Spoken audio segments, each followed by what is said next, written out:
All right, so unless you were living under a rock, then you must have missed this huge automotive news. I'm here to let you know about it. Now, I was watching the CES Sony's press conference yesterday, and Sony dropped this prototype in our hands. Now, if you know nothing about it, Sony and Honda are actually teaming up to build an electric car. It's going to be Sony Honda Mobility. That is the name of the group. It doesn't really have that ring to it and that marketing ploy to make it kind of like easier on the tongue, but you know what? It's sufficient enough. So, they dropped this bombshell on us, and the car, design wise, it could be better, I guess. I don't know. Maybe like I said before in my other video, beauty is in the eyes of the beholder. I think once the cars actually gets out there and gets in people's hands, so we get to see a little bit more about it, then we will know more. Now, for now, we're just gonna have to just take it as we see it. Um, So if you know nothing, so originally Sony came up with this Vision, I think it was like Vision S or something like that, and it was just a prototype, and they weren't really gonna make it. And then I guess they changed their mind, or something might have happened. Maybe there was a lot of interest, and then they went and did it. So they signed a partnership with Honda. As you know, Honda also has a partnership with General Motors, and that is why we're getting the Prologue, which is based on either, I think it's either the Blazer or the Equinox's platform, whichever one. But anyway, that partnership is separate from this specific partnership with Sony and Honda teaming up. Now, what I've been hearing is this vehicle specifically, I don't know if this one, I think this one specifically is going to be sold directly to consumer, and Honda is going to bypass their dealerships, and a lot of dealerships are upset about this, but I am not.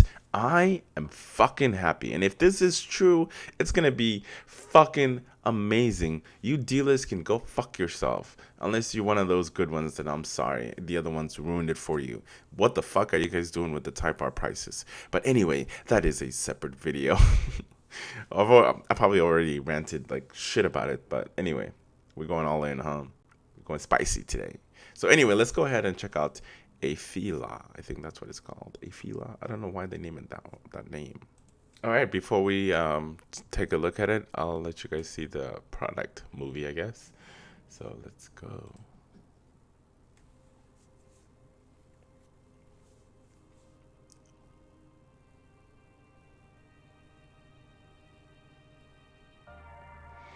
Afeela.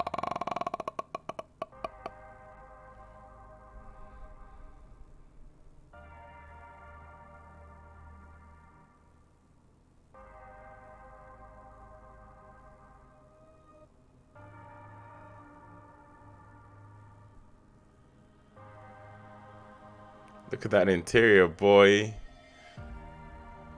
Damn, so fancy.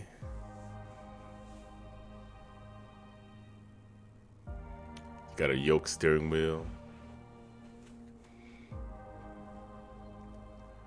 Afeela.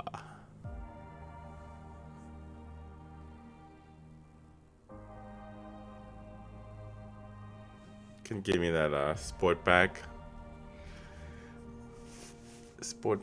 vibe, but it's all good though. Afeela. All right, so that was the product movie.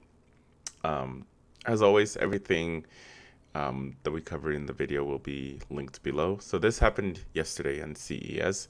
Honda and Sony have previewed their upcoming EV, which will arrive in North America in 2026. Pre-orders are slated to begin in the first half of 2025, with sales beginning later that same year. However, deliveries aren't slated to begin in North America until spring of 2026. Um, I've talked briefly about the partnership that Microsoft is. I'm sorry, I don't know why I said Microsoft. Honda is partnering with Sony, and I think it's a great partnership. And the car doesn't look that bad. Now, what we don't know is range when it comes to most EVs. That's the most important part, I think, is is the range? How far can we get with the amount of technology? How much battery is it going to be utilizing when you're operating all those different things? Now, the one thing that I do want to highlight just a little bit is let me see if we can see the outside here. Let me just go ahead and mute that. All right, so to me that doesn't seem like those are side mirrors.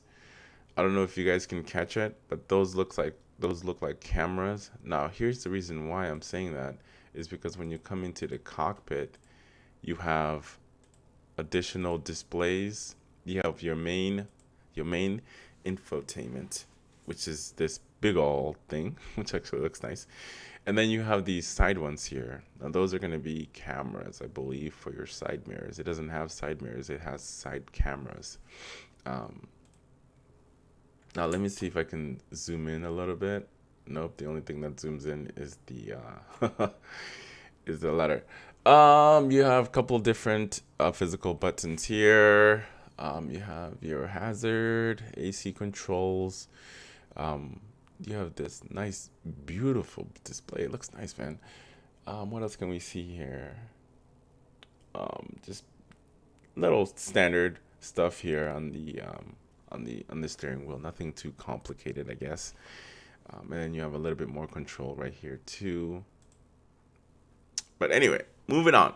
Sony Honda Mobility said they envision the media bar will have a wide range of possible displays that will be fueled by various partners and creators.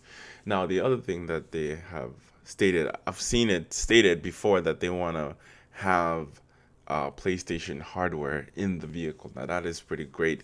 And maybe if you can log into your profile and actually have access to all of your PlayStation games and you can play them while you're charging, I think that would be a really, really neat idea if you can do that. Now, the only other company that's really pushing that towards consumers is Tesla. Tesla's, especially with the Model S, they put a bunch of technology in there. They even had The Witcher is going to be running on there, which is just crazy, crazy. So if Sony and I don't know why I keep trying to say Microsoft. I don't know why. If Sony and Honda can able to put the same kind of technology within this vehicle, I think that would be a huge win. They stated in the past before that that's one of the things that they might include in the car. Now the car it comes with a ton of cameras. My God. All right, so here's the information. I found it.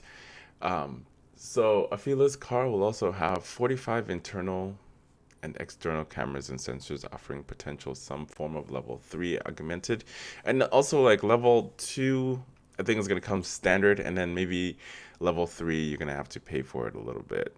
That's just how it usually is with any of these cars. um, they want to make some money off of you. Subscription is the future, unfortunately. Overall, like I dig it. I want to get my hands on it. I want to check it out. With any car that has any of these, like the more technologies that's in cars, the more restrictive it is. I feel like the less control you have over pretty much anything. We can use Tesla as an example. Tesla can disable your car anytime they want or they feel like it. Pretty soon, if you don't make your car payments, Tesla will be able to disable your car, and I don't know. It's a wild future that I'm not ready for. I'm still old school. I still prefer actual having keys and all that stuff. Um, and I also like technology as well too, but it's a catch 22. So right now I'm in between. I have an electric car and I also have a gas power car, and I think they both um, we need them both, in my opinion, because we can't have with one without the other. I think when they both have their advantages. Like I enjoy driving my electric car when I'm just cruising and just whatever. It comes in handy during traffic where I can just set it and it will stop and go for me. But I also enjoy driving my Type R because that car just, ooh man, it puts a smile on my face every time I bring it out. I just wanna like the sound of it, the just the feel, the handling, and all that other stuff just makes it that much more worth it to me, like driving it. Electric cars aren't there yet. I don't know. Well, it's yet to be seen. All this fake sounds, I'm not a fan of those fake sounds. There's definitely power when it comes to electric car because it's instant comparing to gas car, but there's nothing like a gasoline car, regardless of what it is. Just the sound and just the way that it feels when you're in it. You just it's a whole different experience, and I'm happy with both. If you enjoy the content, as always, make sure to like and subscribe, and I'll see you guys in the next video.